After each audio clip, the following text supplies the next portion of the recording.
மீண்டும் தொடரலாம். இது கேள்வி நேரம். ஊழல் குற்றச்சாட்டுகளை குறித்த மக்களின் பார்வை என்னவாக இருக்கிறது, தேர்தல் அரசியலில் அது எந்த அளவிற்கு எதிரொலிக்கும் என்ற தளத்தில் நாம் விவாதித்துக் கொண்டிருக்கின்றோம்.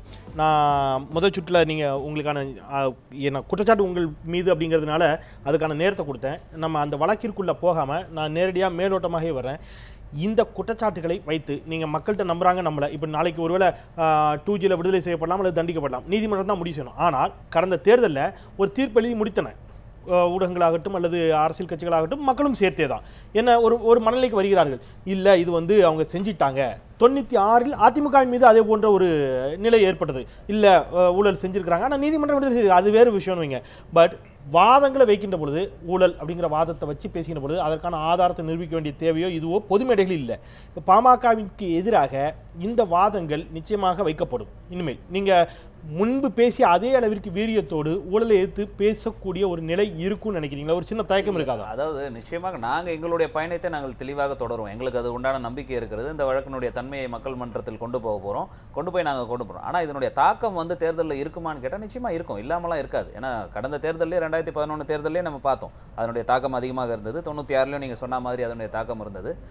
அது தாக்கம் இருக்காதுன்றலாம் நான் சொல்ல முடியாது. ஆனால் எங்களுடைய வேலையை இன்னும் நாங்கள் தீவிரமாகவே மக்கள் மத்தியில் எடுத்து செல்ல வேண்டிய வேலையை பார்ப்போம். இன்னொரு விஷயம் என்னன்னு பார்த்தா, இந்த வழக்கில் இன்னும் அவங்க அடிப்படையே ஆரம்பிக்கல, அவங்கள ஹியரிங்கே கொண்டு வரல இன்னும். ஏன்னா 2008 நடந்த வழக்கு, மற்ற வழக்கெல்லாம் பார்த்தீங்கன்னா இவங்க வாய்தா வாங்கினாங்க. யார் குற்றம் சாட்டப்பட்டார்கள் அது நிறைய வாய்தா வாங்கினாங்களா. இது குற்றமே இன்னும் எஃப்ஐஆரே போட்டு சார்ஜ் ஷீட் ஃபைல் பண்ணி கேஸ் ட்ரையலுக்கே வரல. ஒரு அடிப்படை முகாந்திரம் ட்ரையல் அவங்க வேகமாக நடத்தினாங்கன்னா முடியும். இந்த டிஸ்சார்ஜ் பெட்டிஷன் 2012 போடப்பட்டது. 4 நீதிபதிகள் விசாரிச்சாங்க, ஒரு நீதிபதி விசாரிக்கல. இதுக்கே இவ்வளோ தடவை 4 நீதிபதி விசாரிச்சுட்டு கடைசியாக சார்ஜ் ஷீட் ஃபைல் பண்ணும்போது இன்வெஸ்டிகேஷன் ஆஃபீஸரை கூட்டுவாங்கன்னு ஜட்ஜு கூப்பிடும்போது 3 தடவை இன்வெஸ்டிகேஷன் ஆஃபீஸர் வரல. 4ஆவது தடவை ரிட்டர்னில் தாக்கல் பண்ணாங்க. என்னென்ன தாக்கல் பண்ணாங்க, இன்வெஸ்டிகேஷன் ஆஃபீஸரை எங்களால் கண்டுபிடிக்க முடியல, ரிட்டையர் ஆகி போயிட்டாருன்னாங்க. இதை மீறி வந்தது வழக்கு. ஆனால் இந்த தன்மையெல்லாம் நாங்கள் மக்கள் மன்றத்தில் கொண்டு போகிறோம். 2009 ஒரு அரசியல் அழுத்தம் இருந்துச்சு அப்படிங்கிற வாதத்தை வச்சிங்க. இப்பவும் அது இருக்கலாம்ங்கிற ஒரு ஐயத்தை வெளிப்படுத்துறீங்க. இது என்னுடைய கருத்து, உங்களுடைய தனிப்பட்ட கருத்து. ஒருவேளை இருக்கலாம் அப்படிங்கிற கருத்து உங்களுடைய தனிப்பட்ட கருத்து. பட் 2009 இருந்த அழுத்தம் அப்படிங்கிறது கட்சியோட கருத்தா தான் எடுத்துக்கிறேன். ஏன்னா அவர் சொல்லிக்கிறார் அரசியல் அழுத்தம், அது யாருங்கிற கேள்வி வருது இயல்பாக. இப்போ நான் கேட்கிறேன், இதே அரசியல் அழுத்தம் அப்படிங்கிற வாதத்தை தானே திமுகவும் வைத்தது, அதிமுகவும் வைத்தது. அதிமுக வைக்கின்ற பொழுது திமுக மீது வைத்தார்கள். திமுகவினுடைய சதி இது, இந்த வழக்கு திட்டமிட்டு எங்களை பழிவாங்கிறான்னு அவங்க சொன்னாங்க. திமுகவும் அதே வாதத்தான் வச்சது, இது திட்டமிட்ட சதி. நான் சொல்றதுக்கு அதுக்கும் வித்தியாசம் என்னன்னா, 2G வழக்கு தொடரப்பட்ட பிறகு சில நாட்கள் அவங்க கூட்டணியிலே இருந்தாங்க. கூட்டணியில் இருந்து அந்த வழக்கு தொடரப்பட்டு வழக்கினுடைய தன்மை போன பிறகு தான் அவங்க வெளியில் வந்தாங்க. ஆனால் நாங்கள் எங்களை பொறுத்தவரைக்கும் நாங்கள் கூட்டணியிலேருந்து வெளியில் வந்து 2 ஆண்டுகளுக்கு பிறகு தான் பேரே சேர்க்குறாங்க. இதுக்கும் அதுக்கும் வித்தியாசம் இருக்குது. நாங்கள் கூட்டணியில் இருக்கும்போது எங்கள் பேர் சேர்க்கல. அந்த வழக்கு சேர்க்கும் பொழுது அன்புமணி ராமதாஸுடைய பேர் இல்லை. அதில் கூட்டணியிலிருந்து வெளியே வந்த பொழுது சேர்க்க நினைக்கிறார்கள், சேர்க்கல. 2012 சேர்க்குறாங்க. நாங்கள் 2009 வெளியில் வந்துட்டோம். 2011 ஃபர்ஸ்ட், ஏன்னா எஃப்ஐஆர் 2009 போடுறாங்க. எஃப்ஐஆரில் பேர் இல்லை. எஃப்ஐஆர்ல அன்புமணி ராமதாஸ் பேர் இல்லை. 2012 ஃபைல் பண்ணக்கூடிய சார்ஜ் ஷீட்ல அன்புமணி ராமதாஸ் பேர் சேர்க்கப்பட்டிருக்கு. ஆனா திமுகவிற்கு பொறுத்தவரை அப்படி கிடையாது. ஆனா திமுகவை பொறுத்தவரை வித்தியாசம் இருக்கிறது. இது நீதிமன்ற விவகாரம், சிபிஐ நீதிமன்றம் தான் கொடுத்திருக்கிறது. இல்ல அடிப்படை முகாந்தம் இருக்குன்னு இப்ப நம்ம அந்த அரசியல் கொஸ்டினை பண்ணோம்னா நீதிமன்றங்களுக்குள்ள அரசியல் தலையீடு இருக்கிறதா அப்படிங்கிற கேள்வி இயல்பாக வரும். நம்ம அது மக்களுக்கே தெரியும். இல்ல அது ஓகே, அதுதான். அப்போ அந்த பார்வையோடு அணுகுனா எல்லா வழக்கையும் நீங்க அப்படி அணுக வேண்டிய தேவை வந்துடும். அப்போ நம்ம நீதிமன்றங்களில் ஒரு அரசியல் தலையீடு இருப்பது போன்ற ஒரு பார்வை வைப்பது என்பது ஏற்புடையதாக இருக்காது, அது சரியாக இருக்காது. ஒன்று. இன்னொன்று, அப்படி ஒரு வாதத்துக்கு சிபிஐ மத்திய அரசின் கட்டுப்பாட்டில் தான் இருக்கிறது என்று பரவலாக வைக்கக்கூடிய அரசியல் குற்றச்சாட்டுகளின் அடிப்படையிலான வாதத்தை எடுத்துக்கிட்டா கூட இன்றைக்கு நீங்கள் தேசிய ஜனநாயக கூட்டணியில இருக்கிறீங்க, மத்தியில் இங்கே இல்லைனாலும் மத்தியில் இருக்கிறீர்கள். தேசிய ஜனநாயக கூட்டணி அங்கமாக இருக்கக்கூடிய உங்களுக்கு மீதே உங்களுக்கு எதிராக பாஜக சிபிஐ பயன்படுத்த வேண்டிய தேவை இங்கிருந்து வரும். அதை தான் நாங்கள் சொல்ல வரேன். இப்போ எனக்கு இருக்கக்கூடிய ஐயப்பாடு நான் கட்சியினோட கருத்தாக சொல்லலை, என்னுடைய தனிப்பட்ட கட்சி கருத்தாக சொல்கிறேன். இத்தனை வருஷமாக நாங்கள் பாஜகவுடைய கருத்துக்களையும் எதிர்த்து தான் அரசியல் செஞ்சுட்டு வரோம். கூட்டணியில் இருந்தாலும் எங்களுடைய போனவாட்டி திமுகவில் இருக்கும்போதும் 2006 நாங்கள் கொடுத்த கையெழுத்து 2011 வரைக்கும் நாங்கள் காப்பாற்றுவோம்னு சொல்லி நாங்கள் இருந்தோம். நாங்களே வெளியேற்றப்பட்ட பிறகு கூட நாங்கள் எங்களுடைய ஆதரவு வாபஸ் வாங்கலை. எங்கள் ஆதரவு தேவையில்லைன்றது 2வது மத்திய அரசு. என்னுடைய ஐயம் என்னவென்று சொன்னால், 2 நாட்களுக்கு முன்னாடி அமித்ஷாவும் சொல்றார், பாமக கூட்டணியில் இருக்குது, தமிழ்நாட்டில் தேசிய ஜனநாயக கூட்டணி சட்டப்பேரவை தேர்தலில் எங்க கூட்டணியில் இருக்கும்னு அவர் சொல்றாரு. அடுத்தது பொன் ராதாகிருஷ்ணனும் சொல்றாரு கூட்டணியில் இருக்கும் இருக்கலாம் என்று என்னுடைய கருத்து. செந்தில் ஆர்முகத்தில் ஒரு கேள்வி வைக்கணும். ஊழலை தாண்டி, ஏன்னா நீங்க 91 to 96 வரையிலான ஜெயலலிதா ஆட்சியின் மீதான குற்றச்சாட்டு, அப்பதான் சொத்து குவிப்பு வழக்கு அவர் மீது தொடரப்படுகிறது. 96 பத்திரிகைகளும் ஊடகங்களும் விதவிதமாக அதை செய்திகளாக்கின. வீட்டில் இருக்கக்கூடிய செருப்பு சேலையிலிருந்து நகைகள் வரை செய்திகளாக்கப்பட்டன. 96 மிகப்பெரிய பின்னடைவை ஜெயலலிதா சந்திக்கிறார். 96 முதல் 2001 வரையிலான திராவிட முன்னேற்ற கழக ஆட்சியின் மீது அந்த 5 ஆண்டுகளில் பெரிய குற்றச்சாட்டுகள் எதுவுமே இல்லை. 2001 தேர்தலை சந்திக்கின்ற பொழுது திமுகவின் மீது மிகப்பெரிய ஊழல் குற்றச்சாட்டுகள் எதுவும் சுமத்தாத நிலையில் சந்தித்த போதும் கூட 2001 அதிமுக பெரிய வெற்றியை ஈட்ட முடிகிறது. 2001 முதல் 2006 வரையிலான காலகட்டத்தில் அந்த 5 ஆண்டு காலகட்ட அதிமுக ஆட்சியின் மீது பெரிய ஊழல் குற்றச்சாட்டுகள் இல்லை. அந்த 2006 தேர்தலில் அதிமுக பின்னடைவை சந்திக்கிறது, தோல்வியை சந்திக்கிறது அப்படின்னு சொன்னா ஊழலை மக்கள் பெரிய ஒரு பொருட்டாக எடுத்துக்கொள்ளவில்லை அப்படின்னு தானே அர்த்தம்.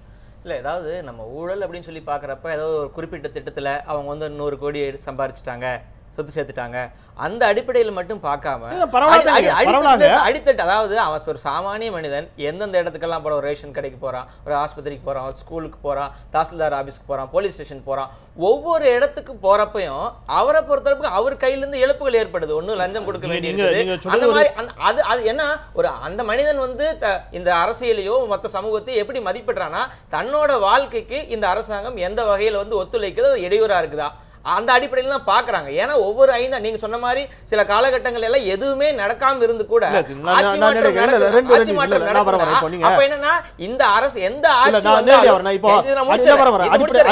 ஆட்சி வந்தாலும் தன்னோட வாழ்க்கைக்கு அது உதவிகரமாக இல்லை. எங்க போனாலும் லஞ்சம், விவசாயிகளாகட்டும் தொழிலாளர்களாகட்டும் தங்கள் வாழ்க்கைக்கு உதவியாக இல்லை அப்படிங்கிற அடிப்படையில் தான் புறக்கணிக்கிறாங்க. என்னுடைய கேள்வி என்பது இப்ப நீங்க ஃபார் எக்ஸாம்பிள் இடதுசாரிகள் எடுத்துங்க அல்லது பாஜக அல்லது மற்ற கட்சிகளோ எல்லோருமே தங்கள் மீது ஊழல் குற்றச்சாட்டுகள் இல்லை அப்படிங்கிற ஒரு வார்த்தை வைக்கிறாங்க. தனிப்பட்ட முறையில் ஒரு கேண்டிடேட்னு நீங்க எடுத்து பேசுங்க. இந்த கேண்டிடேட் மீது எந்த ஊழல் குற்றச்சாட்டும் இல்லை, அவர் சார்ந்திருக்கக்கூடிய கட்சியின் மீது பெரிய அளவில் ஊழல் குற்றச்சாட்டு இல்லை அப்படிங்கிற மாதிரி நீங்க எந்த கட்சி ஆனாலும் நீங்க மனசுல வச்சுக்கங்க, அசியூம் பண்ணீங்க. அந்த கட்சி தானே இங்க வென்றிருக்க வேண்டும், ஆட்சியை பிடித்திருக்க வேண்டும். ஆனால் திமுக மீது மிக கடுமையான ஊழல் குற்றச்சாட்டுகளை எதிர்க்கட்சிகள் வைக்கிறார்கள். திமுக தான் தொடர்ந்து மாறி மாறி அதிமுகவும் திமுகவும் தான் மாறி மாறி ஆட்சியை பிடிக்கிறார்கள். அதிமுகவின் மீது தொடர்ச்சியான ஊழல் குற்றச்சாட்டுகள் திமுக இருக்கிறது. அவர்கள் தான் மீண்டும் மீண்டும் ஆட்சிக்கு வருகிறார்கள். மத்தியில் காங்கிரஸ் மீண்டும் ஆட்சிக்கு வந்தது. 2004 இருந்து 2009 வரைக்கும் நீங்க அவ்வளவு சொன்னீங்க.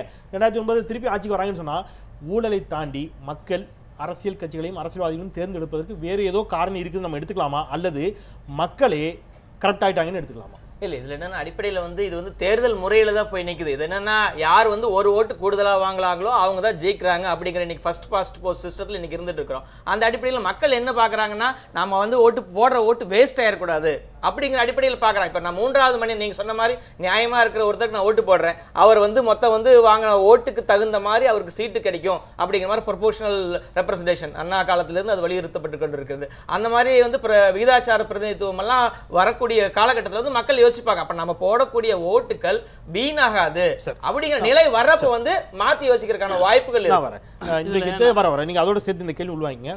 கோவிலிருந்து மீண்டும் நமக்கு நாமே பயணத்தை தொடங்கி இருக்கக்கூடிய உங்களுடைய பொருளாளர் ஸ்டாலின் அவர்கள் இன்றைக்கு பேசுகிற பொழுது சொல்கிறார், நீங்க மேடையில் மறுக்கிறீங்க விவாத மேடைகள், ஆனால் அவர் மறுக்கல. அவர் சொல்றாரு கடந்த காலங்களில் சில தவறுகள் நடந்திருக்கலாம், உண்மைதான்.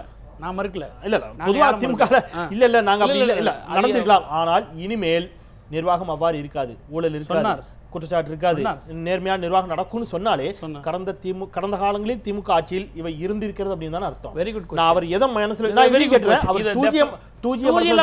அவர் அவர் பேசுறாரா நான் கேட்கிறேன். இல்ல இல்ல அதான் அவர் என்ன மனசுல நினைச்சு சொல்லியிருக்காரு அப்படிங்கறத நான் இந்த இடத்துல ஒரு வாய்ப்பா நான் பயன்படுத்துறேன். அதுக்கு முன்னாடி ஏர்லியர் ரவுண்ட்ல நான் சொன்னேன்,